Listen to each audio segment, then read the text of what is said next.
Hi, இன்றைக்கி நம்மளோட final class தான் பார்க்க போகிறோம். டே 40. இதில் வந்து பார்த்திங்கன்னா நம்ம 2 வெரைட்டி ஆஃப் ஹேண்ட் ரைட்டிங் தான் நம்ம இதில் பார்க்க போகிறோம். ஓகேவா? ஸோ ஃபஸ்ட் ஒன் வந்து பார்த்திங்கன்னா ஸ்ப்ளிட் லெட்டர்ஸ். ஓகேவா?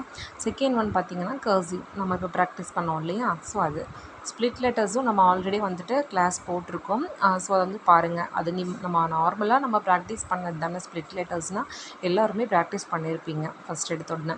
ஸோ அதனால் அதை வந்துட்டு நம்ம எப்படி ஈவனாக ஒரே லைனாக எப்படி எழுதுறது அப்படின்னு சொல்லிட்டு தான் நம்ம பார்த்துட்ருக்கோம்.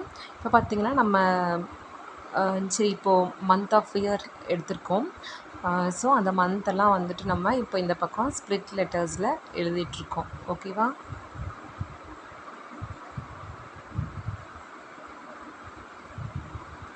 ஸோ இது பார்த்திங்கன்னா ஃபஸ்ட் லெட்ரு மட்டும் இதில் வர்றது எல்லாமே கேப்ஸில் இருக்கும்.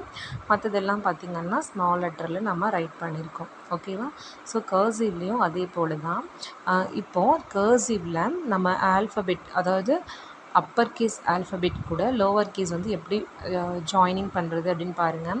இப்போ பார்த்திங்கன்னா நம்ம ஜான்வரியில் இந்த ஜே பார்த்திங்கன்னா நமக்கு ஈஸியாக இருக்கும். அந்த கர்வ் வந்துட்டு அந்த ஏ கிட்ட போய் ஜாயின் பண்ணி நம்ம ஈஸியாக எழுதிக்கலாம். இப்போது பிப்ரவரியில் பார்த்திங்கன்னா இந்த மாதிரி முடிஞ்சுதா, இதில் எப்படி ஜாயின் பண்ணுறதுன்னு பார்த்திங்கன்னா ஜஸ்ட் கீழேருந்து அந்த ஈயை நம்ம டச் பண்ணி விடுறோம், அவ்வளோதான்.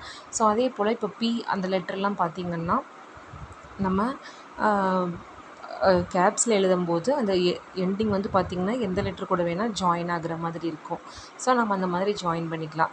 சில டைம் ஜாயின் பண்ண முடியாத லெட்டர்ஸ் ஏதாவது இருக்குது. இப்போ டி எல்லாம் பார்த்திங்கன்னா நமக்கு அப்படியே ஃபுல்லாக க்ளோஸ் ஆகிட்டு மேலே வரைக்கும் போயிடும் இல்லையா? ஸோ அதுக்கெல்லாம் வந்துட்டு அந்த டி கூட நம்ம ஏ போடுறோம் அப்படின்னா அந்த டி கீழே அந்த டச் பண்ணிவிட்டு நம்ம ஏ போட்டுக்கணும், அவ்வளோதான். ஓகேவா? அந்த டியை நம்மளோட அடுத்த வர லெட்டர் வந்துட்டு அந்த ஸ்ட்ரோக் வந்து டச் பண்ணியிருக்கணும். ஸோ அந்த மாதிரி நம்ம எழுதுனாவே கர்சிவ் ரைட்டிங்கில் நீட்டாக வந்துடும் நமக்கு. ஓகேவா? இப்போ இந்த கர்சிவ் ரைட்டிங்லேயும் பார்த்திங்கன்னா ஃபஸ்ட் லெட்டர் எல்லாமே கேப்ஸில் இருக்கும், அடுத்த வர லெட்டர் எல்லாமே ஸ்மால் லெட்டர்ஸில் இருக்கும். ஓகேவா?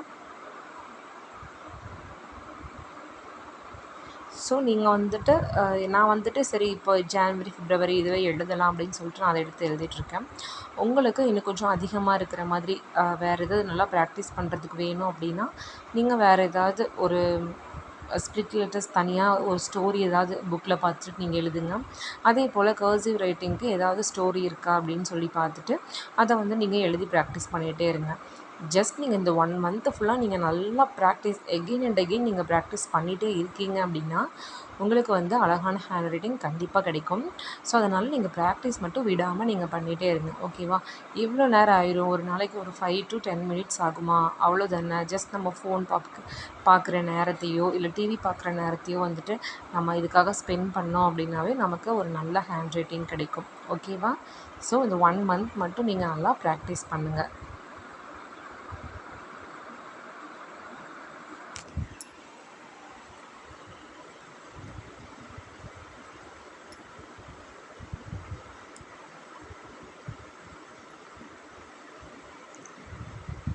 நீங்கள் ரைட் பண்ணும்போது ஏதாவது டவுட் வந்துச்சு அப்படின்னா நீங்கள் கேளுங்க. நீங்கள் ஒர்க்லாம் சென்ட் பண்ணிவிட்டு நீங்கள் கேளுங்க. அதே போல் வந்துட்டு இல்லை எனக்கு இன்னும் வந்துட்டு இது ஜாயின் பண்ணுறது எப்படின்னு தெரியல அப்படின்னா அது ரொம்ப தெரியலை அப்படிங்கிறவங்க வந்துட்டு நீங்கள் கேளுங்க. நம்ம வேறு ஏதாவது ஒரு மெத்தடில் வந்து நம்ம பார்க்கலாம். இப்போ சிங்கிள் லெட்டர்ஸ் நம்ம ஜாயினிங் ஃபுல்லாக ப்ராக்டிஸ் பண்ணலாம். ஸோ அந்த மாதிரி பண்ணிகிட்டே இருக்கும்போது நமக்கு அந்த ஃப்ளோ வந்து நமக்கு கரெக்டாக வர ஆரம்பிச்சுக்கும். ஓகேவா? இப்போ வந்துட்டு நான் இந்த ஏப்ரல், மே, ஜூன், ஜூலை எழுதியிருக்கிறது பார்த்திங்கன்னா கொஞ்சம் பெரிய சைஸாக இருக்கும். கீழே வந்திருக்கிறது எல்லாமே கொஞ்சம் சின்ன சைஸாக இருக்குது. மற்றபடி எழுதுகிற ப்ராசஸ் எல்லாமே அது ஒன்று தான். ஓகேவா? ஸோ மேலே கொஞ்சம் பெருசாக போனதுனால மேலேயும் கீழேயும் கொஞ்சம் டிஃப்ரெண்ட்டாக இருக்குது. ஸோ 2மே ஒரே மெத்தடில் தான் நம்ம ரைட் பண்ணியிருக்கோம். ஓகேவா?